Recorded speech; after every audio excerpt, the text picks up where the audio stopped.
যখন অবিচারকে বিচার, অনিয়মকে নিয়ম হিসাবে প্রতিষ্ঠিত করা হয়েছিল, আদালতের কাঁধে বন্দুক রেখে সংবিধান সংশোধন করে ফ্যাসিবাদকে সাংবিধানিকভাবে প্রতিষ্ঠিত করা হয়েছিল।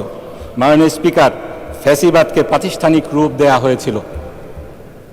সেই ফ্যাসিবাদকে অপসারণ করার জন্য, গণতন্ত্রকে পুনরুদ্ধার করার জন্য একটি বিপ্লব অনিবার্য হয়ে পড়েছিল এবং সেই বিপ্লব আমরা দেখেছি। 24শে জুলাই এদেশের ছাত্র জনতা দল মত নির্বিশেষে বুকে তাজা রক্ত ঢেলে এদেশ থেকে ফ্যাসিবাদকে উৎখাত করেছে। মাননীয় স্পিকার, আমরা সকলে এই জুলাই সনদ বাস্তবায়নের কথা বলছি, যে সনদের ব্যাপারে আমরা সকল দল একমত হয়ে স্বাক্ষর করেছি, যে সংস্কারের বিষয়ে প্রায় 70% জনগণ হ্যাঁ ভোট দিয়েছে। কিন্তু আজকে সেই সনদ কীভাবে বাস্তবায়িত হবে সেটা নিয়ে ধোঁয়াশা তৈরি হয়েছে।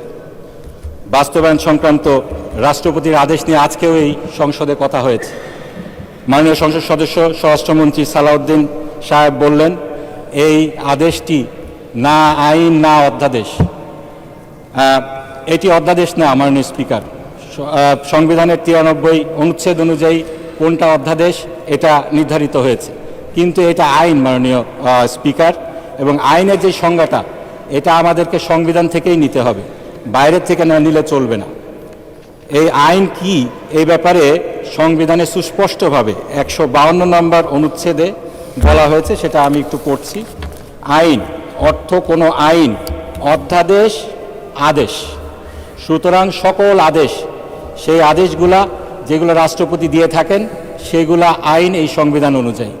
আমাদের এই বাংলাদেশে এই আদেশ কিন্তু প্রথম আদেশ নয় মাননীয় স্পিকার, এই আদেশ কিন্তু আগেও হয়েছে।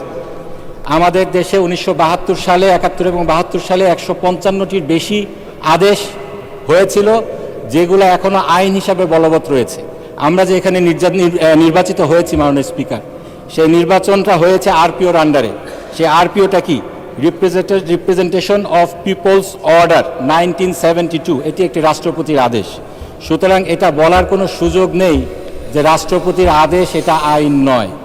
আমরা এই সংবিধান সংরক্ষণের জন্য, সমুন্নত রাখার জন্য শপথ নিয়েছি। এই সংবিধান অনুযায়ী যেটা আইন সেটা আমাদেরকে মানতে হবে।